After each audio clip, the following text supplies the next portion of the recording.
Je pense qu'il est malade en fait.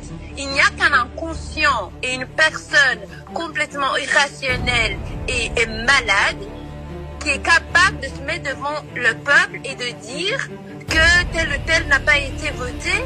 Et comme je dis, pourquoi est-ce qu'ils s'inquiètent autant pour la RDC? Tous les jours, il y a des conférences de presse. Au lieu de nous parler des problèmes qu'on a au pays, on n'a pas d'essence au Rwanda. Il y a des fonctionnaires qui ne sont pas payés depuis des mois. L'économie est complètement collapsée. Au lieu de nous parler des gens qui sont kidnappés par la police, au lieu de nous parler de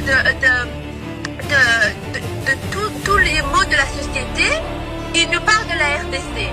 C'est en fait la preuve ultime qu'il est en RDC. Qu'il arrête de nous mentir, le peuple rwandais n'est pas con.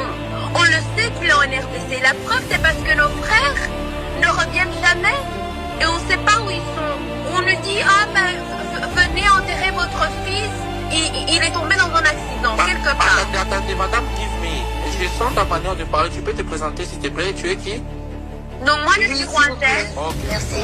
Je suis rwandaise et comme beaucoup de Rwandais, on ne soutient pas le dictateur Paul Kagame et on ne soutient pas non plus tout ce qui fait en RDC, que ce soit le pillage, que ce soit les massacres, parce que nous, en fait, on n'en bénéficie pas.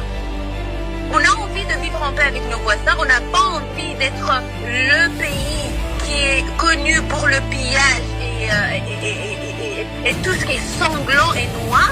Il a terni l'image de notre pays et je pense que c'est important de savoir que nous, on a beaucoup de problèmes et il essaye de faire en sorte que tout ce dont il nous parle, c'est la RDC, de dire qu'il n'est pas en RDC alors qu'on sait qu'il est en RDC.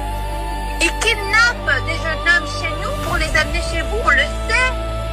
Assez de mensonges, Kagame. Et puis il est en train de parler d'idiots et qu'il y a des leaders qui sont idiots, mais enfin, c'est le même qui parle, qui a envoyé des soldats en RDC alors qu'il y a sachant qu'il y a des images satellites pour après le nier. Mais qui est l'idiot ici? Je pense que le peuple congolais doit savoir que tout ce que vous êtes en train de faire au niveau de la diplomatie marche, et marche très bien. Il n'endort pas, il se balade en gilet pare-balles parce qu'il n'endort pas. Et je pense qu'il faut encore frapper plus fort, aller encore plus loin. Partout, vous allez parler de Kagame, de ce qu'il fait, pour que s'il y a encore un pourcentage de personnes qui pensent que c'est un visionnaire, mais il n'a jamais... En fait, tout ce que Kagame a ramené dans la région de l'Est, c'est la mort. Il a semé la mort. Il n'a jamais rien fait pour bénéficier le peuple. Tout ce qu'il fait, c'est soit pour s'enrichir lui ou ceux qui l'envoient.